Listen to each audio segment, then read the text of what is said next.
Of the Our Balls Are Bigger post-game show after every green and white game. Join me along with my co-host Kyrie Zaber, the former NFLer and CFLer, and accomplished high school football coach Ryan Hall, as we break down each week's game for you. And new this year, we will welcome your telephone calls. So yeah, it's like a regular call-in show. Call in, we'll chop it up with you. Can't wait to have another fun season. It's the Our Balls Are Bigger post-game show.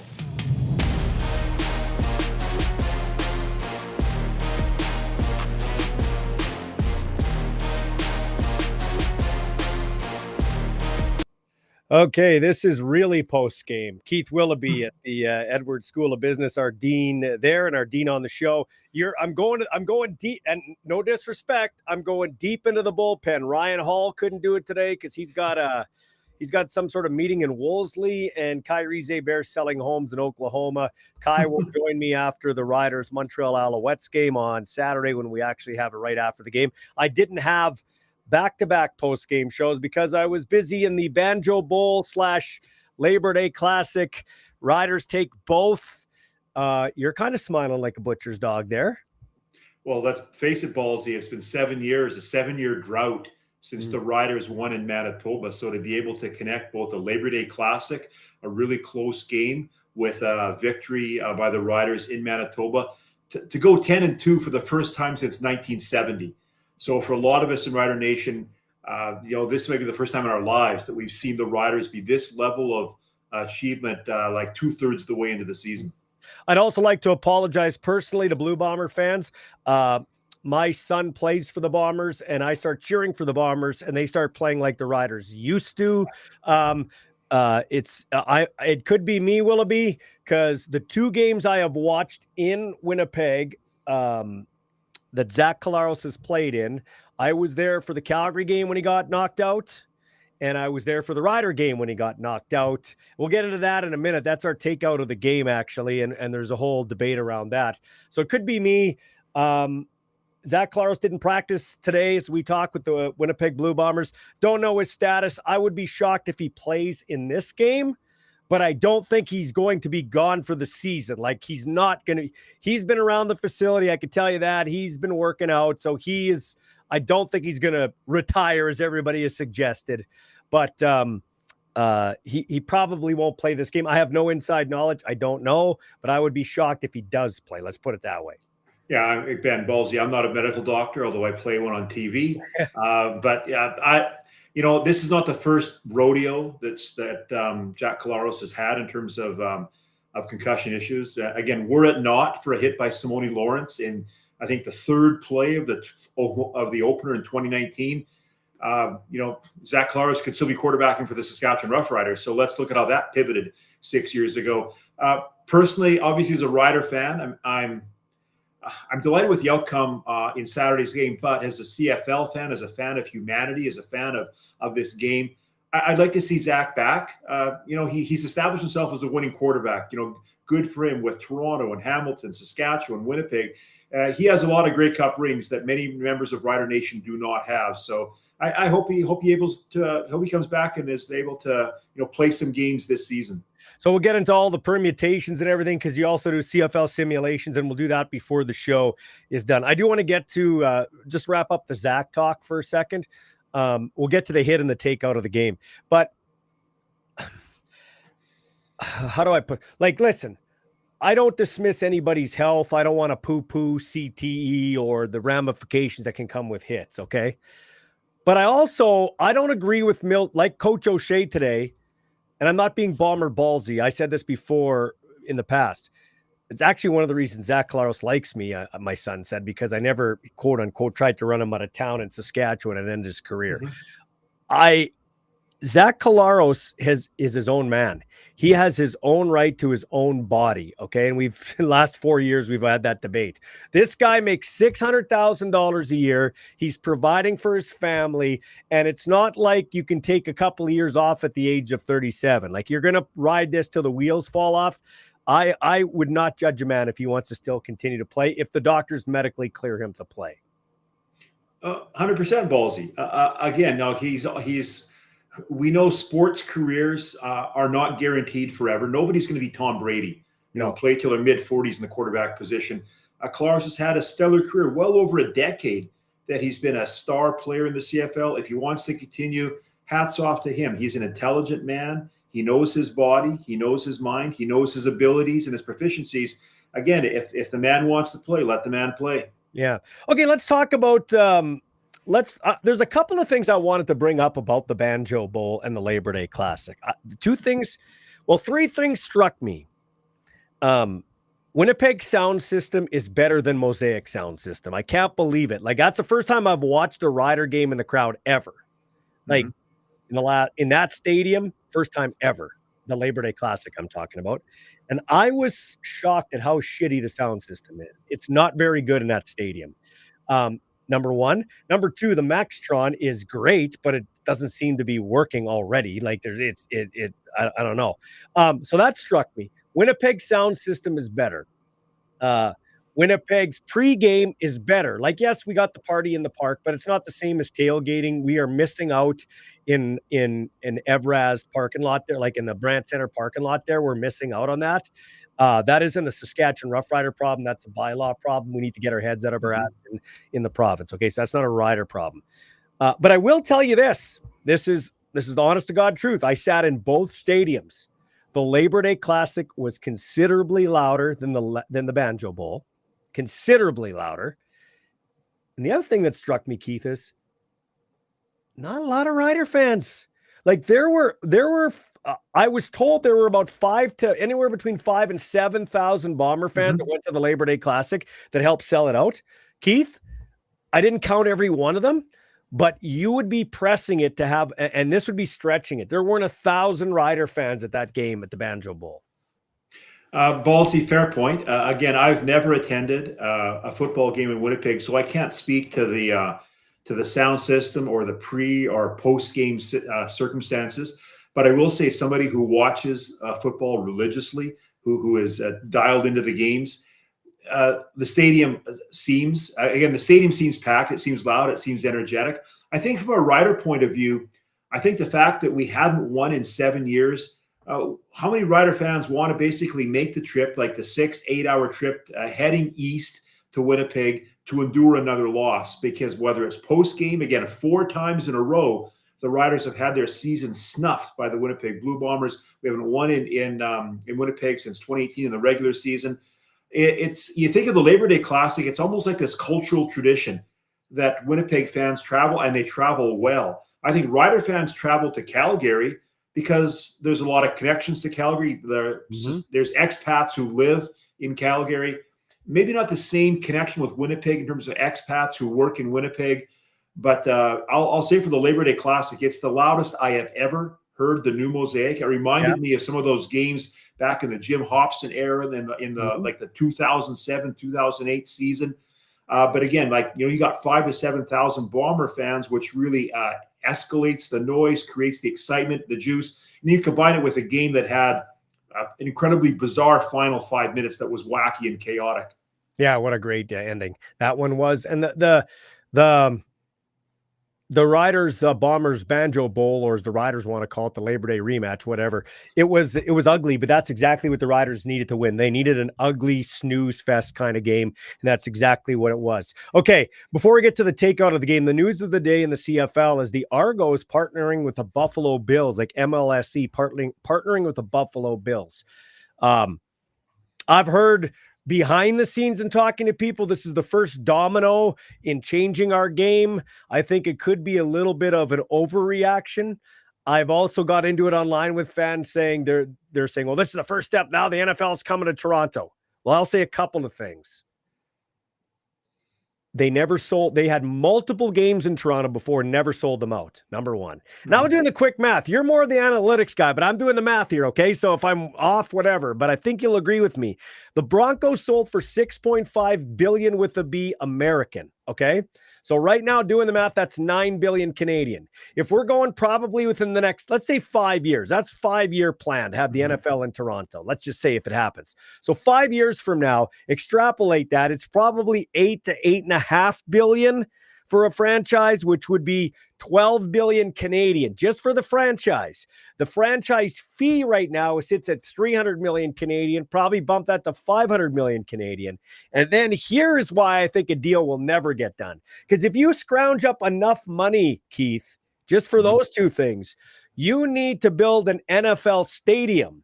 And an NFL stadium right now in Buffalo and Tennessee, one with a dome, Tennessee, and one Buffalo, no dome. I don't know what they'd build in Toronto, but both are on about the 2.5 to 2.6 billion with the B price tag American, which is about 5 billion Canadian. So extrapolate that over 5 years, you're conservatively looking at 7 billion just for a stadium.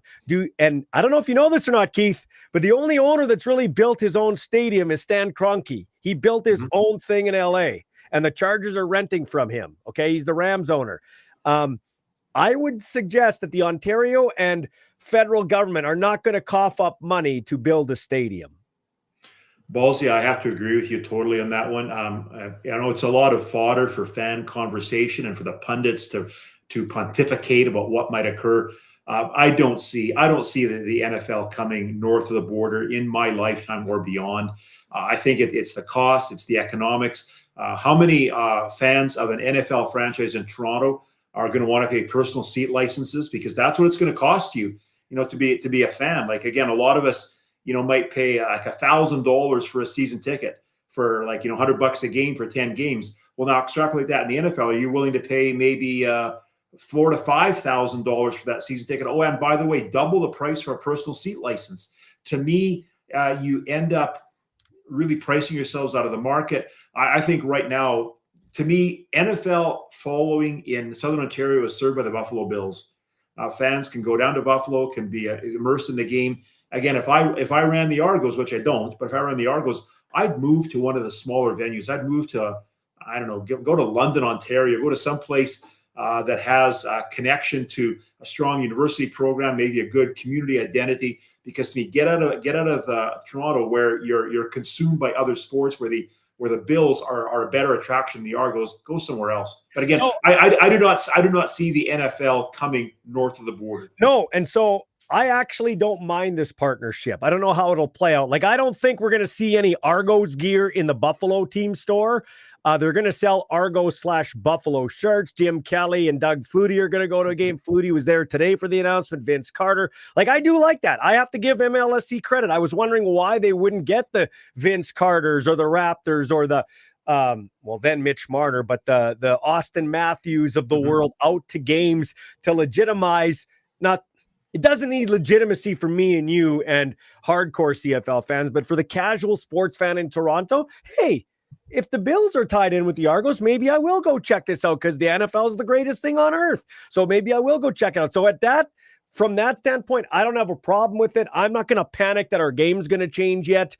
Those are my thoughts. I don't know what your thoughts are with regards to that.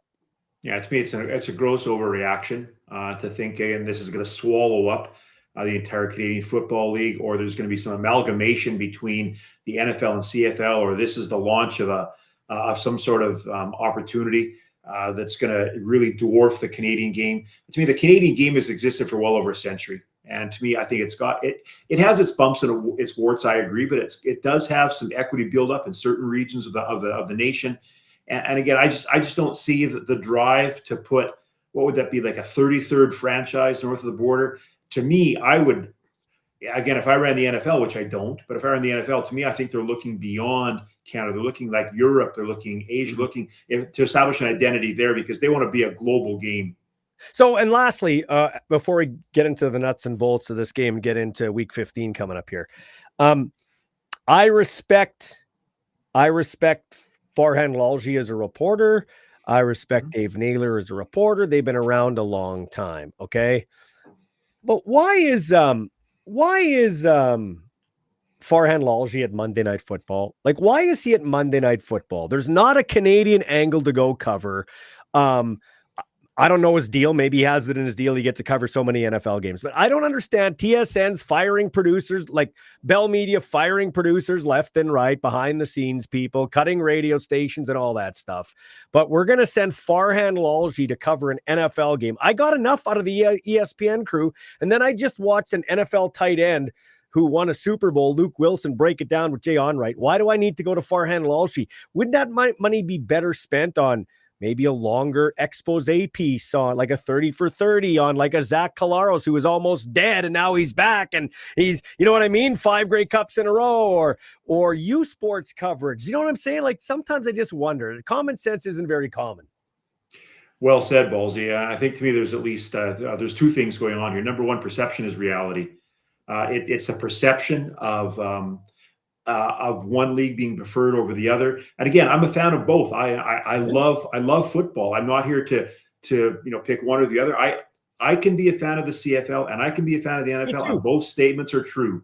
But I think there's a perception that the CFL is bush league. It's a dud.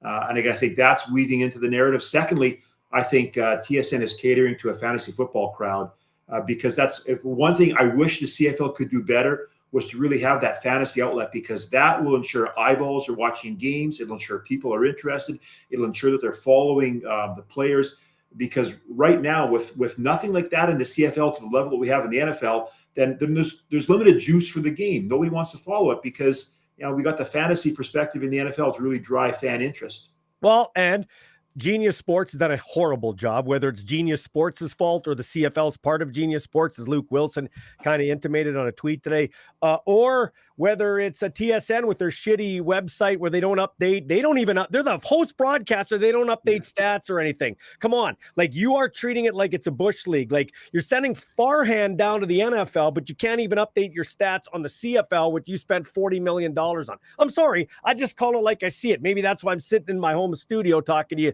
and not in traditional media, but that's just the way that it is. And that is a fact. Like, do the little things right, and then people might care. Here's the only change that I'd be okay with, Keith. And Randy Chevrier was on before. I'd be okay, like the long snapper. He said field size would condense the camera angle so it's not such a backed up wide shot, and you'd see everybody on the field and they'd look bigger just like they do in the NFL. It's all cameras and perception, so I'll buy that. And also changing the field size, whether it's to condense it so that we could get some more teams in America, where maybe we could fit into their existing venues and get 12 teams instead of 9 teams. We've talked about this before. Then there's a little more fantasy, a little more betting, a little more juice, different teams, that type of thing. Well, you think back, those of us who are old enough to remember 30 years ago, 1995, probably the apex of the CFL CFL US merger opportunity, expansion with there were 5 teams. So they had 13 teams in the CFL. You watch games on Saturday and there's like 3 or 4 games on the same night, which doesn't happen at all right now. So to me, again, I know people have poo-pooed the idea of we had the merger we had the expansion into US venues, but to me, it fostered. There was a growth of a lot of American players. There was some excitement. It created a bit of nationalistic competition between a Canadian franchise, which had Canadian players, and an American franchise, which had no restrictions at all. Again, I think if I ran the CFL, why don't we think thoughtfully in terms of places like, I don't know, the Fargo Dome, Fargo, North Dakota. Why don't we think of venues that have a natural connectivity to Canada that wouldn't require huge travel distances? Again, to me, those might be the situations to explore. Hey, Pete just sends in a text. And this is a good text by Pete. Well, we got one from Robert. Robert says, if Zach is out, the Bomber season's over. That's right. And you can say that about a lot of teams. But I don't think Zach's season's over. He may not play this week against Hamilton, which won't be easy. And if Winnipeg loses, we're tightening things up, and Winnipeg could be closer to a crossover berth. And I'd said that earlier, but I didn't know that I'd be kind of correct. But Pete says this, and I like this. I like this a lot. And this was what I wanted from a commissioner. Okay? On a day like today, where the Argos and the Bills talk, Where's my commissioner? Where is my friggin' commissioner? He's on a 100-day listening tour, like, come on, man. You got to be the face of this league. All I heard from guys that know him, oh, he's great for messaging. He gets it. Does he get it?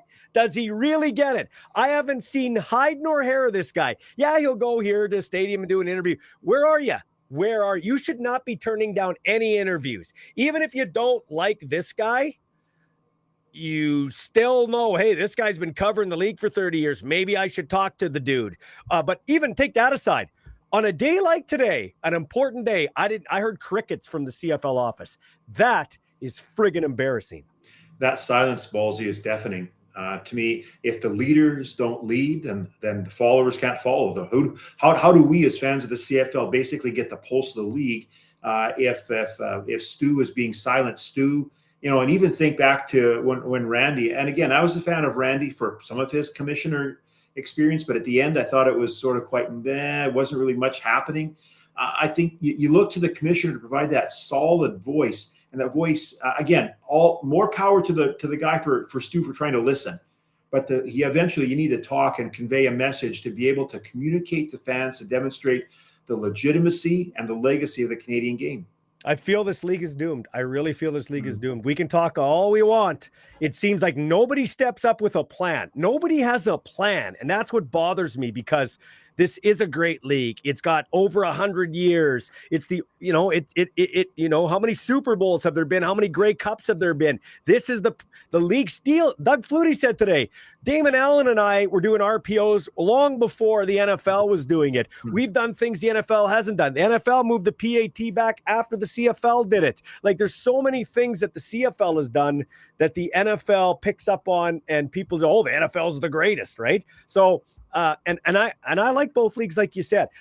It's embarrassing that we haven't heard from our commissioner. Like, on a day like today, you can bet that if the Buffalo Bills teamed up with, I don't know, somebody in Mexico or Spain, you would have Roger Goodell right there to lead the whole thing.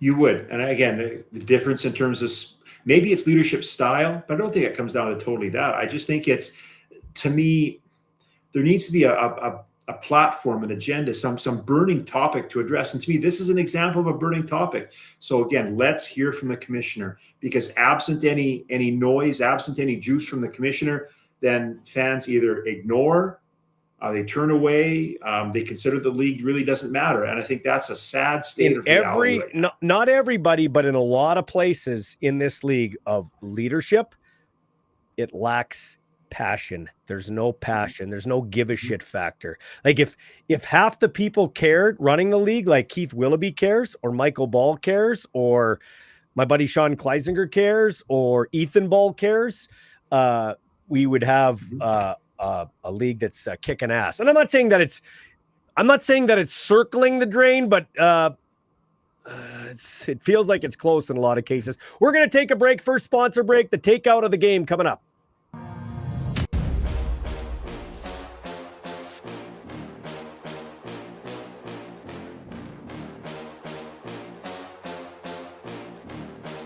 The Italian Star Deli, providing Regina and area with quality specialty products since 1966. When you visit the Italian Star Deli, you're truly part of the family. So drop by any time and they'll help you find whatever your heart and palate may desire. Whether you're looking for olive oil, specialty meats and cheeses, pasta, sea salt, vinegar, canned tomatoes, or one of their mouth-watering famous sandwiches, you're sure to find it and so much more at the Italian Star Deli, 1631 Victoria Avenue, Regina.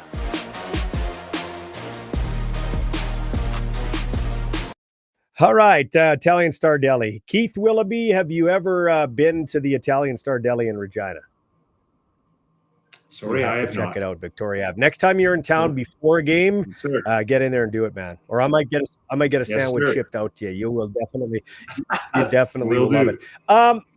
So the takeout of the game, it's not hard to pick. It was CJ Revis's hit on Zach Collaros. It certainly wasn't a Craig Butler and Buck Pierce back in the day, but it was kind of similar in the fact that it was almost a similar type of situation, coming off the edge, smoked the quarterback who couldn't see it. And actually, where I was sitting in the stands, I could see it coming. I was on that angle, like it was over his shoulder, Zach's shoulder. I'm like, look out, Zach, duck, duck, duck, boom, got smoked. Now, I don't think CJ Reavis is a dirty player. I don't think he intentionally tried to injure Zach Collaros. I think CJ Reavis is a entertaining, smart, great football player. But that is a penalty every day of the week and twice on Sunday. And just because they didn't call it on the field, like take off your, not you, but take off your green and white glasses. I went back and actually looked. It's not the rules that are the problem. It's the way they're called or not called, okay? Trevor Harris took a similar hit in Calgary that wasn't called a rough play when he got smoked and got up and calf cramps. And then the Toronto guy took a retaliatory hit on him and got flagged for it, okay? So that was a penalty. This was a penalty all day long and twice on Sunday. Do you feel that way too? I do. In fact, both things can be true. Was it an illegal hit? Yes. Was it a dirty hit? No. I don't think, to me, there was no intent on CJ Reavis's part to injure to a player. It wasn't, ripping off his face mask. It wasn't, a deliberate intent to injure. Again, it was not a legal play. Penalty should have been called, rightly so. And we go from there. I think one of the challenges, again, I'm not a football official. Maybe one of the challenges, it happens so quickly. It's literally like a bang, bang play. Maybe it's hard for the crew to be able to sort of dissect. But again, go back to the replay. You see the helmet-helmet contact. You throw the flag and go from there. So I will say this. That Saskatchewan Roughriders defense is some kind of nasty. It is a great defense. It covers some warts that they have creeping up a little bit in their game and in other areas, especially that front seven, man. You're hard pressed to find a better front seven. Calgary probably had just as good, if not better, but the injury to Oramolade with the torn Achilles is going to hurt them big time. So yeah, that Riders defense is a championship defense. So if you're a Rider fan like yourself, you got to be pretty happy with what you're seeing from this football team right now on defense for sure. Absolutely. Again, Ballsy, I've been a fan of this team since I watched games in the early 70s. And I've seen players like Bill Baker, Ed McQuarters, George Wells, Tim Roth, Frank Landy, Jesse O'Neill. Even think of recent players like John Chick, Chunky Adams, Scott Schultz.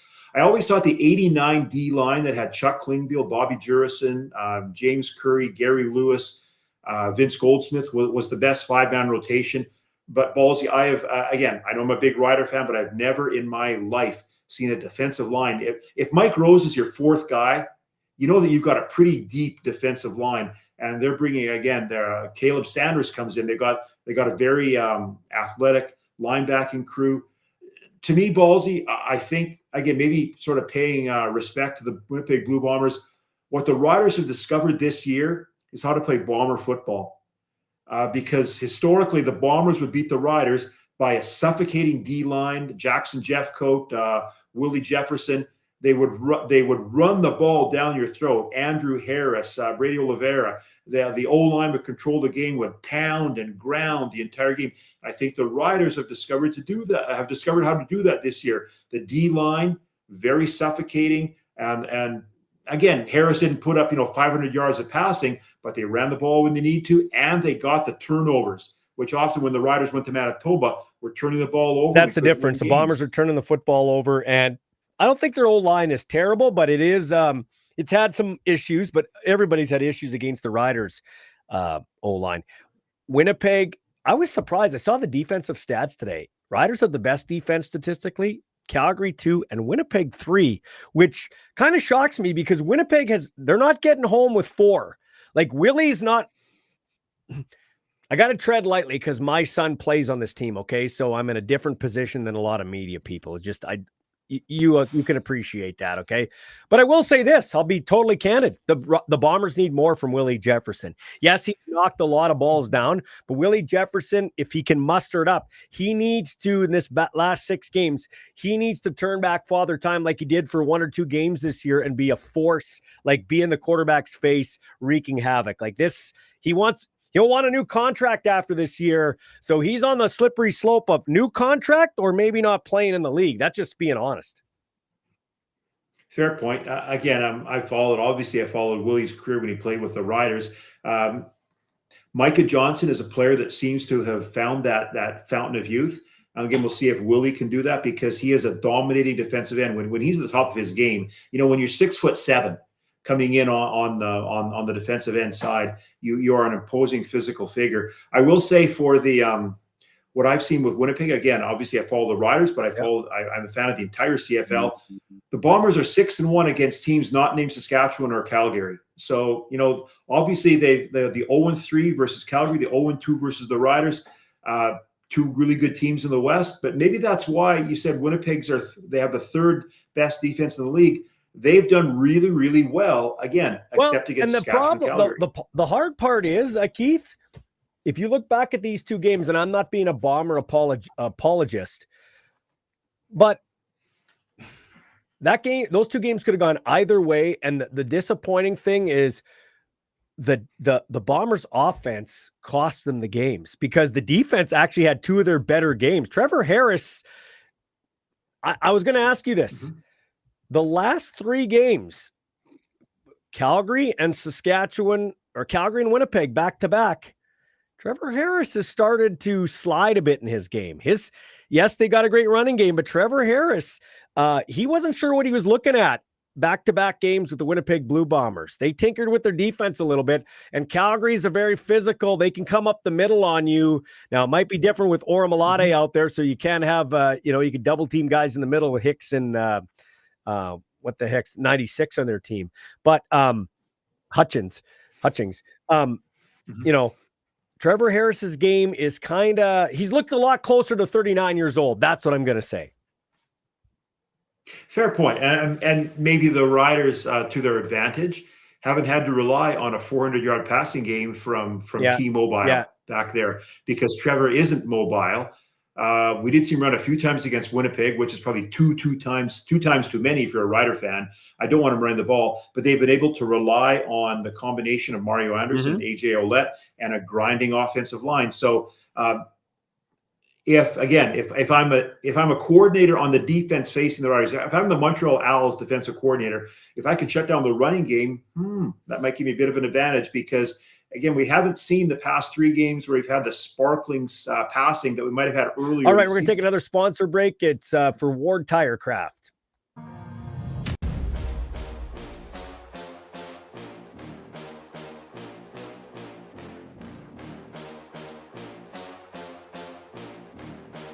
Ward Tire Craft Regina, proud to be the last of the small town style tire and automotive shops in the city, prioritizing the happiness of their customers and the safety of their vehicles. They've had some of the same customers for over 40 years, including yours truly, which is why I asked them to come on board as a sponsor for my shows. For all your tire and mechanical needs, go see Michael Barth and his crew at 101 Dudney Avenue. Tell them Ballsy sent you, and you get 10% off. All right, and Michael Barth and the gang helped out Sam Emlis. I hooked them up, and Emlis got his brakes. I guess they glazed over, so he got them cleaned off. They're all good. He's getting close to returning. Kean Schaefer-Baker's about a couple of weeks away, so he told one of the guys on the field when they were shaking hands. That's scary for the rest of the CFL, because I will say this, the Riders receiving core has held up really well without those two dudes. They come back. We haven't even seen Sean Bain Jr. So that's the thing. I can say all I want about 39-year-old Trevor Harris. If this O-line can hold up like they have been, great job, and they get back those receivers with this defense, I don't know that anybody can beat the Rough Riders. Like, they are really poised right now. If you're a Rider fan, you got to be cautiously optimistic that things are lining up. They've got first place right now. Barring a major collapse, Riders have first place right now. Cautiously optimistic, but again, for a team that won a game lost the Grey Cup with an extra player on the field, for a team that has had those Cody's toss goes off the crossbar in the 2019 West Final. Again, I think whether it's cautious optimism or if it's being superstitious or just not wanting to believe it, I think again, we approach this nervously, but with some expectation, because you say you're correct, Ballsy. Give me KSB and give me MLS back in the starting lineup, boy, and then you've got some really interesting decisions, because Joe again has some tools in his backpack. Sean Bain's an interesting case, because who are you going to sit? Joe Robustelli is playing like Greg Ellingson, one of the old receivers in the CFL. Myers and Keyshawn are making the receptions. It's a good problem to have at this season for any team, but especially as you go in now to the last third of the regular season. Keith, how about we got a second talking about receive. Well, first let's get to the drive of the game. Now help me out. I was sitting there with my daughter. I was there as a fan, not so much an analyst. There wasn't really any team with a huge drive. Okay, I thought, the Riders were opportunistic. I believe they finished off after the Fields interception. That's when AJ Ouellette punched it in for a touchdown on that goal line, like from about the 4-yard line, tough running. So that would be my drive of the game. But there were no real big drives in the game. Like both defenses played pretty well. True. Sadly, after AJ's touchdown, Brett Lauther does what Brett Lauther does. He shanks a PAT, which basically, put Rider Nation into more, fits of depression and angst. To me, I thought the drive of the game was late in the second quarter when it was, 13-3. Bombers had controlled the game. Zach goes deep. Marcus Hales makes the interception, returns it a few, 15, 20 yards. And then the next play, I think the Riders got was the reception. I think one of them was Tommy Neild, that had a big reception and able to get a Lauther field goal. Again, Lauther field goals don't happen very often, although there were 5 of them in the Banjo Bowl. But I think the ability to get up to 13-6 psychologically, one possession game, that was a key juncture there late in the second quarter. And in the second half, the Riders outscored the Bombers 15-0. Listen, once again, I love Brett Lauther. He has the best kicking percentage career-wise for Rider kicker. This year wouldn't say that. Maybe it's dropped to where he's equal with other guys, but going into this year, it was decisively him. He did make some field goals, but he did miss an extra point. Can the Riders, playoffs come down to 1 or 2 plays, 1 or 2 kicks? I don't feel like Corey Mace trusts his kicker anymore. And I don't know that you can go on a playoff run and not trust 1/3 of your team. A perfect example of that, Ballsy, was the Labor Day Classic. Late in the game, when the Riders had the ball, I think at the Bomber 44-yard line, they're ahead. What was it, 30-24 or whatever, and they could. Most teams would go for the 52-yard field goal. Again, I know it's a long field goal, but 52 is makeable. You make that, you got a 9-point lead. Game's pretty much in hand. Again, they had the punt, the quick kick from Trevor Harris. Bizarre play happened after that where the Riders get the rouge. But I agree. I think I don't see the confidence that needs to be there. And as a Rider fan, it's unsettling, because you think back to games that the Riders have won, like the 89 Grey Cup, the 2021 West semifinal when we beat Calgary in overtime, 89 Grey Cup, beating Hamilton. We've also lost games. McCallum shanks the kick in the 04 West final. Dave Ridgway slips on the Edmonton turf in the 92 West semifinal. So again, playoffs, to me, are the great equalizer, because it's a one-game tournament. The 18 games, you forget what happened there, but it's a one-game tournament. And again, a one game comes down to 4 or 5 plays. And if it's your kicker, I think a lot of Rider fans and Rider Nation don't have faith. Okay, so the other drive of the game for me that I'll bring up in that game, whatever the reason, Mario Alford has a brain cramp and goes back into his end zone and somehow saves it to the 1-yard line. The crowd was in full throat. Trevor Harris, he said he takes a look around to appreciate what he's in, which would be cool. You can only expect that from a 39-year-old guy that's seen everything. And then he does a double move on a great call by Mark Mueller. They do a double move on the outside, beating Vavel, and Robustelli makes the catch and gets them out of danger. If the Riders are forced to punt there, Winnipeg probably gets the ball about the 50 of Saskatchewan with about 4 minutes to go. And I trust Chris Strevler a lot more with a short field and then a long field. So I think that was probably the dagger right there. That was, once again, Robustelli coming up big.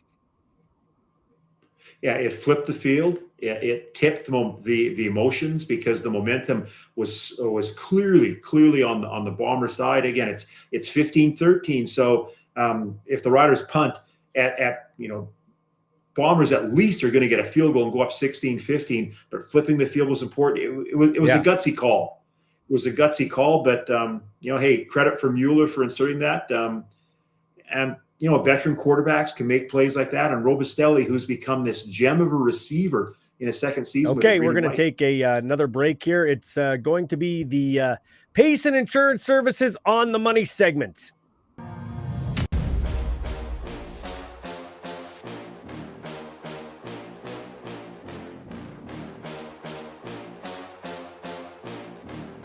Payson Insurance specializes in helping hard-to-insure people get coverage. They also offer a range of financial management and investment services to help secure your future. People care most about their money and their family. I personally trust Kevin. Best way to describe dealing with him are the 3 C's. He's comfortable to deal with, he cares about your future, and he's confident in helping you make the right financial decisions. Payson Insurance. Give them a call, 306-596-0244. So on the money, Keith, wasn't a one play. We're talking about the Riders receiving core. On the money was Keyshawn Johnson. He has been on the money this year. He had one drop for a potential touchdown in Calgary, which one that stands out. But otherwise, he's got magnets for hands. Honestly, even with Emilus and KSB coming back, your best receiver on the Rough Riders is Keyshawn Johnson. Not just from a catching standpoint, route running, and blocking downfield. I really like Keyshawn Johnson. Fair point. And I think back to the Labor Day Classic, where late in the game, the Riders needed to move the chains. They went to number 3. And, he's a guy with magnets for hands. He catches the ball, tiptoes, stays in bounds, be able to move the chains. It would help the Riders at that juncture of the game. And it, right now, again, for that perspective, even though he may not be the flashiest guy out there, I don't think he has the speed of Dante Myers, but he's going to catch the dang ball. And that's what you need in terms of a receiver, especially late in the game. It kind of reminds me of maybe a little smaller Matt Dominguez with the way he runs routes and makes catches and uses his body to shield off defenders. Fair point. It got that grace, the elegance, the stride to be able to make things happen. Again, Matt was never somebody who's going to be a speed burner like a Corey Holmes or something like that, who was a really speedy receiver. But again, catches the ball. All right. So, and then one other one. I know you love Mitch Picton. He played on special teams. I just got to wonder, you look at that receiving core, Emilus, Kean Schaefer-Baker, Tommy Neal's kind of taking his spot. A Joe. He's like 5th on the depth chart. Yeah. And it's, I'm not trying to pull favorites here. Obviously, I pull maybe emotionally for guys who played youth sports, who played Canada West, who played in Regina or Saskatoon, who we grew up watching, and Picton from a really strong football background. He has, he's been in the league, 7-8 years. So he's had time under his belt. Father time is always, 1-0. Father time is not undefeated, it will never be defeated. And I look at this situation now, you really wonder if this could be the end with Delbert and Busby, who gets in there, obviously more than Picton.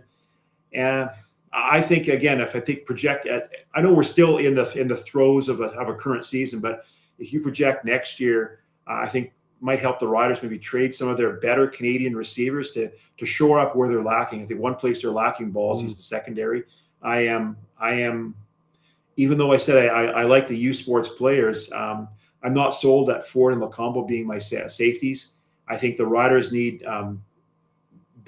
some better performance out of the middle of that secondary.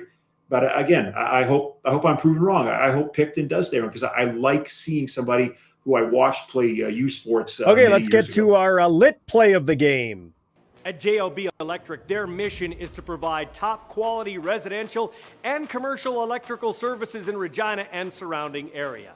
They're committed to delivering efficient, reliable, and affordable electrical solutions, including new construction wiring, renovations, service upgrades, and 24-hour emergency assistance. Their team of licensed electricians ensures exceptional service from start to finish. They prioritize safety, customer satisfaction, and expert workmanship. As Regina's trusted one-stop shop for electrical contracting, they are dedicated to powering our community with excellence. And somehow the first part of that got cut off. JLB Electric, Chris Cater and the gang doing great work in Regina, and then they're expanding to Okotoks, so that's cool. All right, lit play of the game. I'm going to go, it's going to be a little bit different here. There were 2 lit plays. Like we talk about the game being 4 or 5 plays. We can say what we say about Brett Lothar, but I can't let the Bombers kicker off the hook. Sergio Castillo, longer field goals, but he missed 2 for him makeable field goals. He gets those 2 field goals. It's a different story in the football game. I know he won't be happy about that. So that's another thing with Winnipeg. Usually you go to Winnipeg, and when you give them a chance, she's over, and they're just letting teams off the hook right now. And those are 2 cases right there, those 2 plays. Fair point. I can remember Sergio a couple of weeks ago in Calgary nailing a 63-yarder. So the guy's got a powerful leg. So that's a key juncture. To me, I go back to something I said earlier, Ballsy, that it's not one play, but it's a series of plays. It was 4 interceptions by the Saskatchewan Roughriders, and I know that the Bombers had an interception off of Trevor Harris pass, but when you're able, especially in the second half, to be able to get those interceptions to give yourself some automatic field position, to really boost the momentum, to pivot the field, to me, I think those were plays that were incredibly consequential in the game's outcome. All right, Keith, we'll get to your simulations in a minute here, but let's take one more break. Waldo's Warriors, and we'll talk about the players of the game for both teams. Waldo's Warriors, appropriately named after Paul Waldo, the local football legend, played for the Thunder, played for the Huskies, 3-time Grey Cup champ, and still coaching the Stars of Tomorrow today with the U of S Huskies. Well, now he's taken his talents to the real estate game with the Home Expert team on Vic Avenue East. If you want to get in the real estate game with the 3-time Grey Cup champ, give Paul and his team a call, 306-502-5355.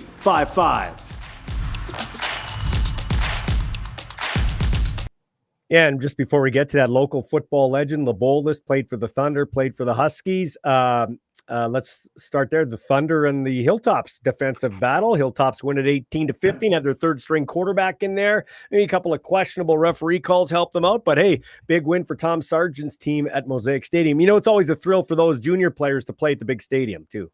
Exactly. You think of the Hilltops, who stubbed their toe early in Winnipeg in the season opener, but to basically now reel off 3 straight victories, go to 3-1. It's showing that the Thunder and Hilltops are the class of the Prairie Football Conference. So it wouldn't surprise me if I see both of those teams sort of in that PFC final as we get into the October period.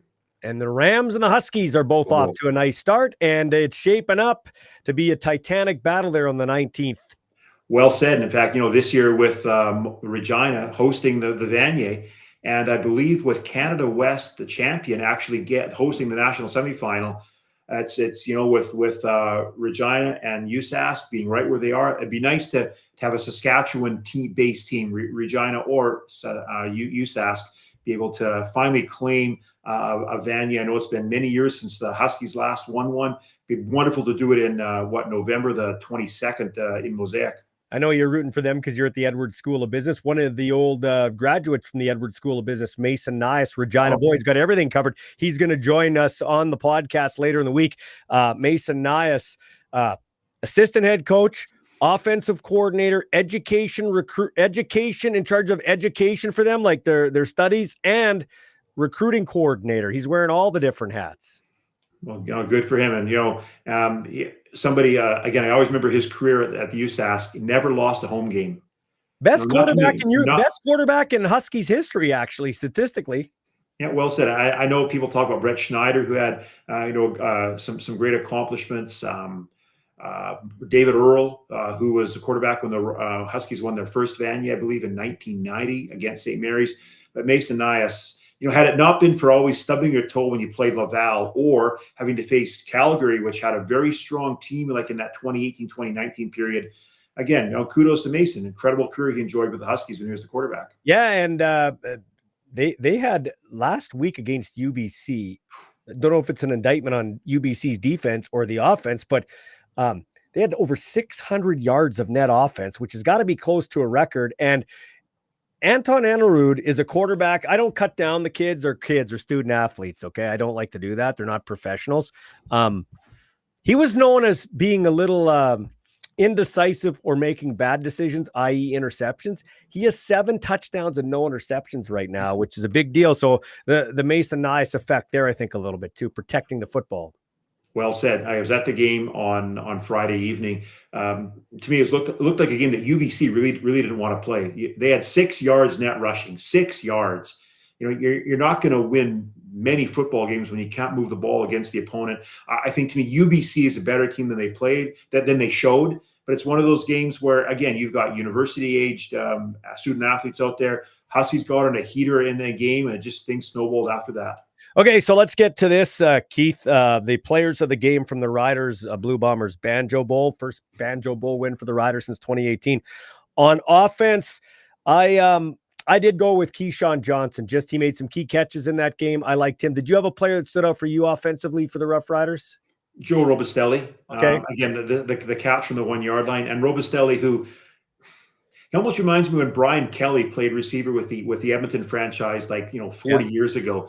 Or even Brett Ralph when he played with Calgary. Like the guy, they don't look like they're fast, but they're always open. And so, Robustelli makes the acrobatic catches and finds the ability to move the chains. I would liken him to a Chris Getzlaff, except Getzlaff was like Gumby. You never knew where his body would contort. Even defensive back says he was one of the hardest guys to cover because his head would be over here, but his body would be over here, but his hips would be over here. He's kind of like Gumby. He could bend all over the place. Well said. He'd even admit that. So at least body-wise, they kind of look the same.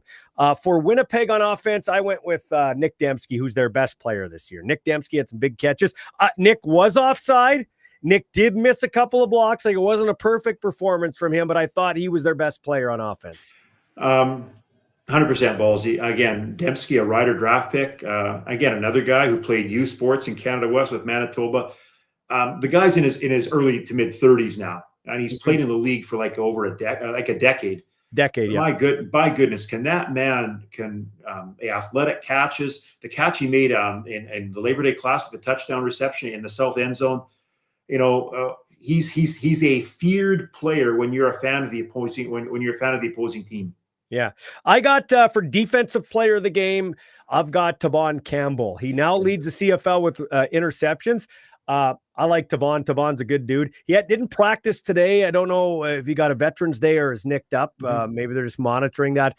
But 6 interceptions. One was garbage at the end of the game from Strevler, but still, he closes fast. And I was, hey, great signing if he still has that speed when he went to the NFL. I mean, that was really why he stuck around the NFL. He could run with Tyreek Hill, which is saying something. That's why the Chargers had him there for those years. But he still has the Jets. And he's transitioned nicely to the Canadian game. Great signing by Jeremy O'Day. I'll give him kudos to that. Yeah, well said. I would have gone with Campbell as well. Again, obviously 2 picks puts you in a special space in terms of your performance. But the ability to be a ratio breaker. And again, I'm not going to get into this whole Canadian-American thing, but it gives the Riders some luxury when you can play 40% of your secondary have Canadian passports. That does help. Okay, speaking of Canadians, best defensive player for the Blue Bombers in that game, I went with Retta Cramdy. Retta Cramdy is the quarterback of that team. My son, he had an interception in the game. He can play safety, he can play in the box. He knows the defense the best of anybody on that team. My son said, Dad, he's a pleasure to watch, to sit and watch in the film room. He gets guys lined up. He's like a coach on the field. So I'll give it to Retta Cramdy. Yeah, I didn't pay much attention to the Bomber defense in terms of sort of picking out guys. I always like Holm in the backfield. Again, not the fastest guy, but to me, a player who is he has the football IQ to be where I need him to be. So I've always had when I think of his performance being really good. But Cramdy, again, being another Canadian guy, he brings a level of athleticism and aggressiveness to the football field. You know, it's funny. I was sitting in the fans or the parents section, kind of was a mixture, and there's some guys behind me, and they were enjoying their beers and doing what fans do, but they were kind of getting on the defenders and different people. And Castillo's family was like 3 rows ahead of me, and they were yapping about Castillo, and you could tell that the Castillos were a little bit upset. And I'm just happy my kid's bottom of the roster right now because I don't have to punch anybody. But like Evan Holmes' brother's next to me, and they were kind of even getting on Evan Holm about not covering. And Evan Holm dropped an interception. That's the second one he's dropped this year. I think he's got 4, but he could have had 2 more this year. So that's why I didn't pick him as the defensive player, just because he dropped that. That could have been a big interception for the Blue Bombers. Fair point, 100% ballsy. But it's funny when you sit there just to get a different. It's like, ooh, whoa! I'm not gonna wear that. Good thing my Ball 29 jersey didn't come in yet. Anyway, it's funny too. I went to the store and bought some more stuff, and you go there and you say Ethan Ball's my kid, and you show the card and they give you a discount. And they're like, oh, you're the guy that bought. Your family's the guy that bought the 30 jerseys. Yeah, I said, when are you gonna get these things? When you get these things printed off. Okay, and special teams wise, speaking of that, I'm going to go with Jalen Smith of the Blue Bombers. He's been flying around there out on special teams. He was the guy I think in Regina who grabbed the returner and almost threw him into the end zone. And he's the guy that made the tackle on Mario Alford at the goal line in this game. So I'll go with him, one of their high draft picks. Fair point. Again, the Mario's boneheaded play nearly almost cost the Riders 2 points if he'd been tackled for a safety. Yeah. But aggressive downfield play. So hats off to that player. And so the other one I don't like, I can't give it to Lothar. Couch, I think, has been relatively mediocre this year. There was no big returns. I'm going to give it to Jorgen Hughes.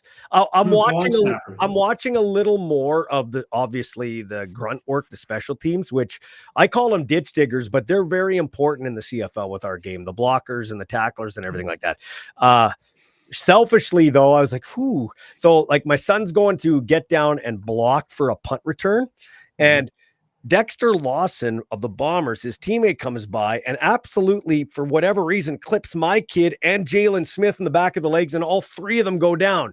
So they can't block to help Vavel. My son's scrambling to get up. So picture this. He gets knocked down, wiped out. I'm like, oh. And then when you're watching as a dad, you're like, oh my God, is he hurt? He gets up, and then just as he gets to his feet, Jorgen Hughes comes down and absolutely just sideswipes him and knocks him down. And I'm like, oh, look at that old bag of bones. Jorgen Hughes still running downfield. But I'll tell you what, to long snap and still run downfield, like he's not old compared to me and you, although you're looking great like a fine wine. But he's old in football years.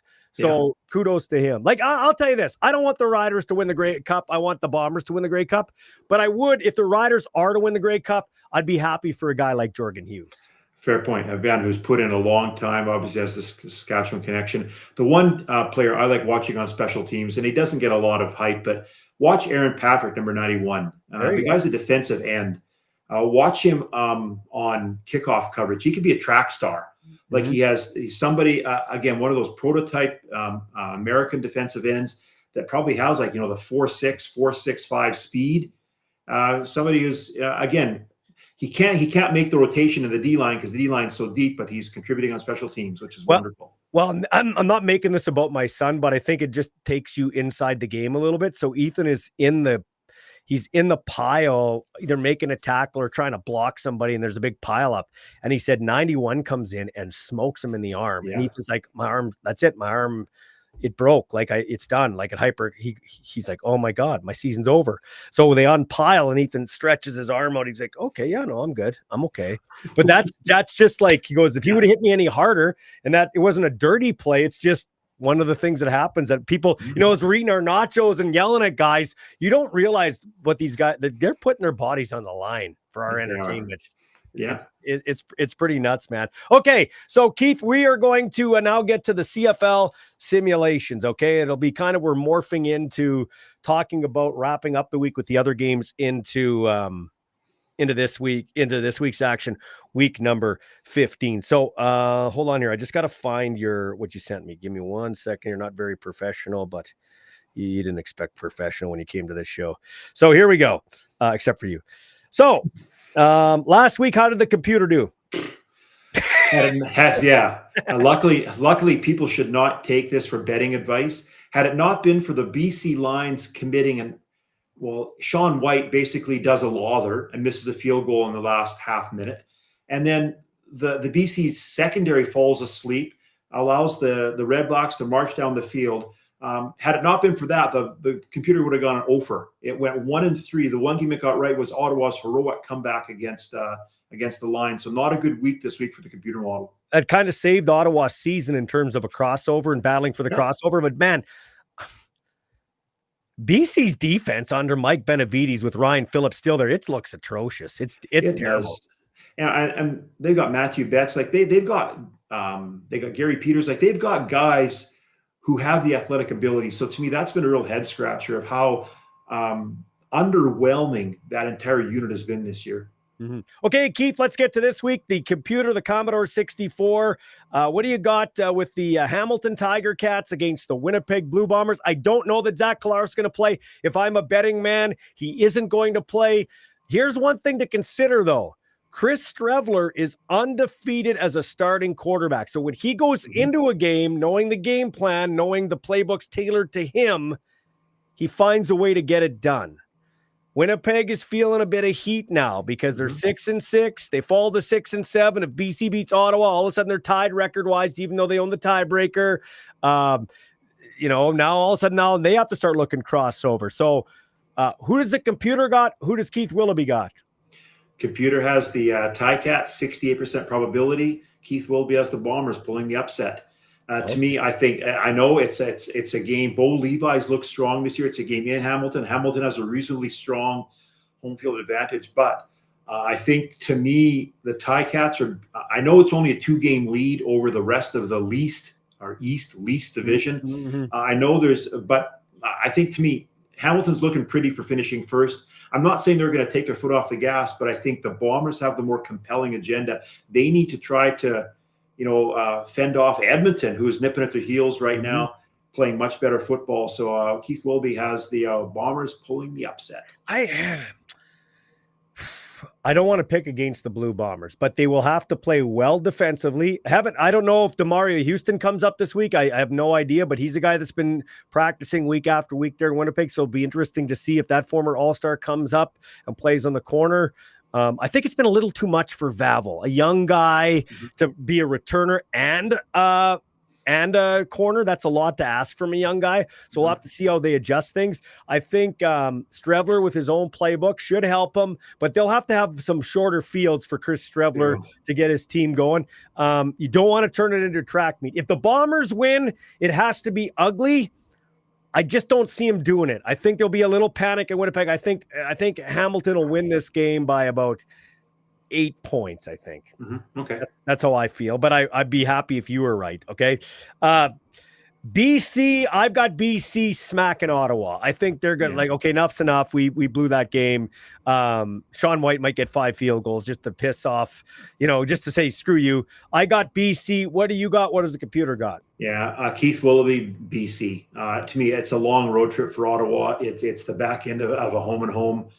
And the computer has the Lions 69% probability. To me, the Lions, they right the ship this week. They're Ottawa. They have won some road games. They won in Calgary in a monsoon. But to me, I got the Lions by a clear 10 points for this game. All of a sudden, this is kind of must watch, and that's weird for teams that are 4-8 and 5-7. But the Toronto Argonauts are home to the Edmonton Elkimos. The Elkimos with Cody Fajardo have risen from the dead like Lazarus, and they are coming on here. I said if they could split with Calgary, I'm buying their stock. The Stamps look disinterested in that game Saturday. They lose Oramilade, but they look disinterested. I had Leak on this show. I said I love Leak. Leak's probably, in my opinion, the second or third best back. I still give it to Brady Oliveira if I needed to win a game, but Rankin, sorry. Rankin is a great back, over 200 all-purpose yards again. I'm going to go with Edmonton on the road. I think Edmonton wins to all of a sudden they would pool to 6-7, and we'd have 3 teams at 6-7.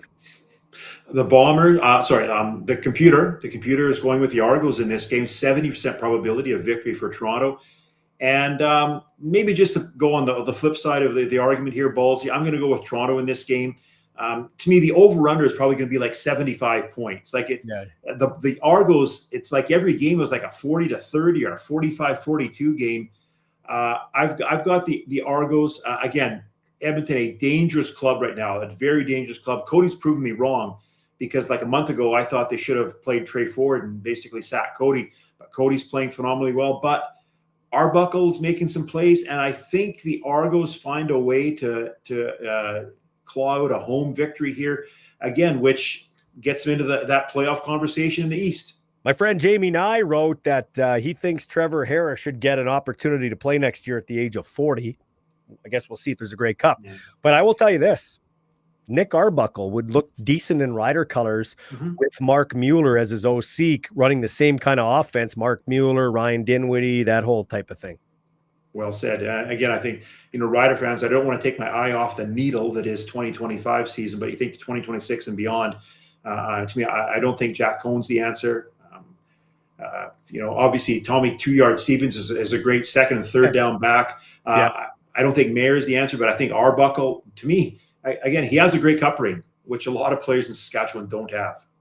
MOP too, of the Grey Cup, Grey Cup. Yeah. So, I mean, one of those guys will be playing somewhere else. Arbuckle or Chad Kelly's playing somewhere else next year. Yeah. So I don't know. And then of course the other game I'm missing it here is the Montreal Alouettes and your Saskatchewan Roughriders. Who's the 4-string quarterback? That's how much James Morgan. I want to call him the old Cleveland receiver, Quincy Morgan. James Morgan from Green Bay. I don't know if he starts. McLeod Bethel-Thompson is taking reps and he's off the 6th game. I still got the Riders winning this one. I think the Riders go to clinch. So if they win, they clinch a playoff spot. And don't they clinch second place if they win at least? They would if they went to 11-2. It might depend. Ballsy, what Edmonton does. Yeah. Because if Edmonton wins out, they would be 11-7. If the Riders lost out, they would be 11-7. It would depend if Edmonton wins the tiebreaker. So again, it gets them pretty darn close. The computer, Ballsy, 92% for the Riders in this game. Again, I don't want to jinx the green and white, but the last time the computer was this optimistic was when Montreal went into Calgary. Calgary had 93% probability, and then Montreal pulled off the upset. So I hope, as a Rider fan, this isn't a premonition of bad things to come. Me, as a Rider fan, it's come on, you guys. Like they went into the 6-game stretch of Montreal, Hamilton, Calgary, Winnipeg, Montreal. I thought 3-3 I would have been okay with. 4-2 I'd be happy. They could go 5-1, and let's don't derail it now. Should be a decent crowd for a Saturday afternoon, Saturday evening game. And then the Riders get a bye, and then it's the last 5 games to go. To me, I got the Riders in this one. The front 7, the front 4, to me is so dominating that they should be able to grind out a W. If they win the Grey Cup, they should give the schedule maker a Grey Cup ring because they have had the nicest schedule. Like my son's team has had to go 11 games without a bye week. 11.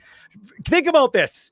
11 games without a bye week. They still got 3 more games to go. That's why I know in Winnipeg, they haven't, listen, I said when I'm doing this and my son's there's 8 teams I'll really cover, and the 9th I'll talk about, but I won't give you all the information. But I can tell you for free, you have to think that the Bombers, if somehow they can gut out this win against Hamilton, then they might even think about giving Zach Collaros another week off. Like, Zach's coming back at some point. I don't think he's done for the year. He's coming back at some point. But if you can even give him an extra week or an extra 2 weeks, you know what I mean? Fair point. And again, the Riders have benefited from very evenly spaced bye weeks this year, which I think it was like week 5, week 10, or week 5, 9, 15. It's been that nice cadence. Yeah. And again, let's look at the West, because Calgary has 4 games left, but only 2 of them in Calgary, 4 on the road. They've got to go to Montreal. They've got to go to Hamilton. I'm not saying Calgary, again, is going to tank, but I think if again, taking the Bombers' perspective, to me, 8-10 gets you some sniff of the playoffs. Okay, so let's go. Yeah, so let's go here. Simulation model projecting. You got the Riders. Your computer's got the Riders finishing 14-4. Do you agree with that? 14-4. You think 4-2 down the stretch? Some guy Sarkhan today said, "Ballsy, we're gonna go 16-2." Okay. Number one, I do not want 16-2. Ask Edmonton how that worked out in '89. Yeah. Ask Toronto how that worked out in, what was that, like 2023? Yeah. No, that was Toronto. You're right. Toronto. Yeah, and then Montreal upset them, and then Montreal won the Grey Cup when Cody hit the pass to Philpott. Yeah. 14-4, to me, the Riders should be able to win the home games. So right there, that's 13 victories, and then they've got at Edmonton, at Ottawa, at Winnipeg. I think they can win one of those. So to me, 14-4 is doable. But I don't buy into the 15-3, 16-2.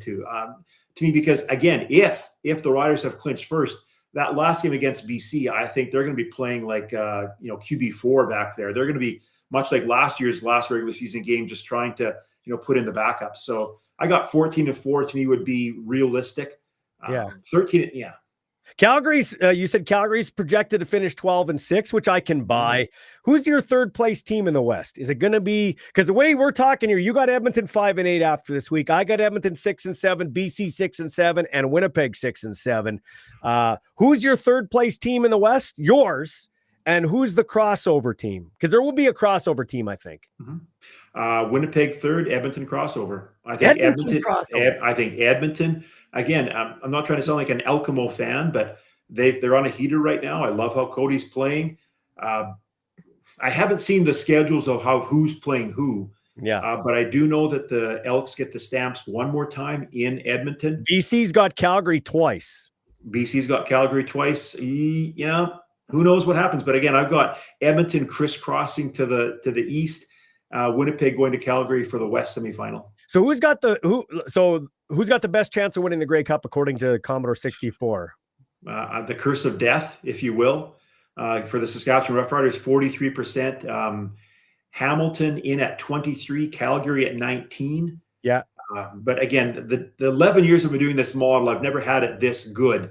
So I trust, again, things can maintain this steady trajectory because it's interesting. You also got the power rankings. Calgary 1, Saskatchewan 2, and Winnipeg 3, which is not interesting. So the computer model actually does sort of like a secondary power rankings. It ranks Calgary right now ahead of Saskatchewan, only I think because Calgary has swept the season series. It views head-to-head would view Calgary as a stronger team, although Calgary, again, for whatever reason, can't get out of their own way against Ottawa, and then they lose to Edmonton when they look totally disinterested. So I don't know if you're doing this purposely, like when you're off the mic with me or not talking to me personally, if you're strutting around like Ric Flair, woo, we're going to win the Grey Cup. But when you're out here presenting it, you're subliminally trying to just back off the optimism so you don't curse your team. But you sent me this long diatribe about how unbelievably there's a path that the Riders missed the playoffs. Come on, man. Tell me how this works. I can't see this happening. Well, it has about as much chance of happening as me quarterbacking the Rough Riders in Saturday afternoon's game against Montreal. But basically, Ballsy, and to your listeners, it would involve the Riders tanking and finishing 10-8. It would involve this strange sequence of events whereby BC wins out, Edmonton wins out. I think BC loses to Edmonton. You would end up with Calgary, Winnipeg, and BC finishing 11-7 in this. And there is a pathway where that happens. And Saskatchewan and Edmonton finishing 10-8. And if Edmonton beats Saskatchewan by more than 4 points on September 27th, Edmonton would have the tiebreaker. Saskatchewan would finish fifth in a tight West race at 10-8. How bizarre would that be? But again, it's like a cajillion to one. But again, there is a pathway by which that could happen. So I did predict a couple weeks ago on the Ballsy Uncut. You were on here, and I said I could see a path where the Blue Bombers are the crossover team, and I could see the Riders being in the Blue Bombers locker room and the Bombers in Winnipeg being in the visitor locker room for the Grey Cup, first ever crossover Grey Cup. I could see it. But honestly, I see this is how it's going to go. I think BC will cross over. BC will go to Montreal, which they have done in the past in a crossover. That's a tough trip. BC loses to Montreal in a crossover. Montreal meets Hamilton in the Grey Cup, like in the East final. Hamilton beats Montreal to go to the Grey Cup. Bo Levi Mitchell, which would be great. I have Calgary hosting Winnipeg in the West semifinal, which is what they did in 2019. I have Calgary not beating Winnipeg because it's tough to beat a team 3 times in 1 year, let alone 4 times. And I have the Riders and the Blue Bombers in the West Final in a coin flip game. And I have a tough time. I'm not saying the Riders won't win, but I have a tough time believing that if you can go home with these old veteran guys like Collaros, who may or may not be playing in his last season. Like I'm writing a script here now. I see Zach Collaros winning the Grey Cup and then walking away from the game, like from the game of football. Okay. Elgersma comes in next year and he's the guy for the Blue Bombers. This is what I'm painting. Okay. This is Bomber Ballsy. But I think it's Winnipeg and Saskatchewan for the West Final, a rematch. It would be their 6th meeting of the season if you factor in the preseason. Okay. And it'll be a pick'em game. And I have a tough time believing Winnipeg loses to Saskatchewan with a chance of playing their home Grey Cup. That's how I think it's going to go. Will they win? I don't know. But and Mr. Willoughby, when the Bombers won the 2 out of the 5 they played in a row, they both were beating the Hamilton Tiger Cats. Yeah. Ballsy, when you think of that scenario, I think if that were to happen and transpire where Saskatchewan was hosting Winnipeg in the West Final, to me, the Bombers are playing with house money. The Bombers are playing with house money because there'd be intense pressure on the Riders. A, you're first, and so you're almost expected to win. B, the Riders only once in their history, in 1966, finished first in the division and actually made it to the to winning a Grey Cup. Third point, the past 4 times Riders went to the playoffs, it was Winnipeg who basically curtailed the Riders' path, ended the season. Ooh, that would be a game that there'd be so much paranoia in that game that I think Rider fans would throw the nation in. It would be Rider paranoia. You just look like you look like your dog just died when I painted that. You're like, I want anybody but the Blue Bombers. Yeah, it's obviously I don't want you don't like when the Riders lose, but just the Winnipeg, there's I don't know, what do you call it? Just sort of this psyche about them. You've got the veteran players, and again, it's a 1-game tournament. It's not a best of 7. It's not a best of 3. It's not a best of 5. It's just 1 game and best on best. And we'll see what happens. Yeah, if I told you, Keith, the Riders would be 10-2 in the that 5-1 stretch, like you just said, could be 5-1. You got to say to yourself, "Holy, this could be a magic. Like you're on the verge of a magical season here." We are. And again, not to jinx the Riders, but they went 14-2 in 1970 and then lost when Lancaster was hurt in the 70 West Final, the coldest game ever played, the best of 3 series, lost to Calgary when Larry Robinson kicks the last field goal and we lose 15-14. Again, I think it's a situation that, the Riders, it seems they do better on the road than at home in the playoffs. As strange as that might sound, like in 89, in 2007, they won a West Final in BC. In 2013, they won a West Final in Calgary. Again, we'll see what happens as we get into November, but I tell you, that's when I think the blood pressure of Rider Nation begins to really rise. So that's my last thing. Like I told you this at the start of the year, I asked you this question. Okay, like we're in the midst of a great season here. They're 10-2, but if they lose in the West Final, have they done anything? Like, have they really done anything? Like, it's Grey Cup or bust. Maybe not even, you don't have to win the Grey Cup, but you better get to the Grey Cup. They better get to the Grey Cup, Ballsy, because in the Riders' history, only twice have they gone longer than 13 years or longer between Grey Cup appearances. If we were to lose this year, we went last in 2013, next year's year 13. That puts it in some really dark, dangerous territory. And I think given an older quarterback, I think the Riders have gone all in. They put the chips all in this year. That I think, to me, I wouldn't call the season a failure if we lose the West Final or whatever. But it would be really unsettling because how many times are you going to get this chance when other teams are beginning to suffer? You got to take advantage while you have the chance. Okay, man, come on now. Let's end with some optimism. You guys got a top 3 running back. You got a quarterback that's the all-time completions dude, like in terms of like right there with Cody for accuracy. You're going to get some healthy receivers back, and you got the best defense in the CFL. The only thing that's lacking right now is your kicking game. Honestly, if this is a car race or if this is a golf tournament, you are winning going into the last hole, like the last 3 holes. Like you guys are in a driver's seat. This is like that. It is. If the riders, it's the riders to blow. That's what it is right now, in my opinion. And I think that's what puts the pressure all on Rider Nation. I feel like Phil Mickelson in the 2006 U.S. Open at Winged Foot, like just and he goes a double bogey and basically loses the tournament. Yeah. I think what I want as a Rider fan here is your last by Ballsy is really accurate. The riders have the defense that can control the game, and I think that's what's 89 season. We won a Grey Cup 43-40. Other seasons, I think the Riders had an offense with Darian Durant that could move the ball. I'm not saying Trevor can't move the ball, but this defense is suffocating. I think that's the perspective here that might be comforting for the green and white. Yeah. Hey, this has been fun. Thanks for joining me. I appreciate it. Bet Ballsy. Thanks, you. Buddy. Take care, man. All right. Thanks for that. That's Keith Willoughby from the Edwards School of Business. And that'll do it for the show. We'll have some Ballsy Uncut this week, and we'll talk to you soon. Thanks for catching the show. A reminder, the best form of promotion is word of mouth. So please tell everybody you know about this show. As we grow this show, we in turn help to grow the game we love, the 3-down game. Catch you next time.